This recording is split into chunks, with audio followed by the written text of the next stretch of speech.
हे कोशातून नुकतंच बाहेर आलेलं एक फुलपाखरू आहे आणि हे चुकून या बॉटलवर येऊन बसलेलं आम्हाला दिसलं आणि नंतर आम्ही त्याला झाडावर उन्हात सोडून दिलं।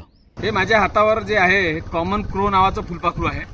आपण बघू शकता याचे पंख हवेने हलतायत, म्हणजे हे नुकतंच कोशातून बाहेर आलेलं फुलपाखरू आहे आणि याचे पंख वाळेपर्यंत हे बघा या कपड्यासारखे अगदी रेशमी कापडासारखे हे गोळा होऊ शकतात, इतके सध्या नाजूक पंख आहेत आणि एकदा हे उन्हात वाळल्यानंतर तेव्हाच हा फ्लाईट घेऊ शकेल। तोपर्यंत हा पंखा वाळवण्यासाठी उन्हात याला असं बसावं लागेल।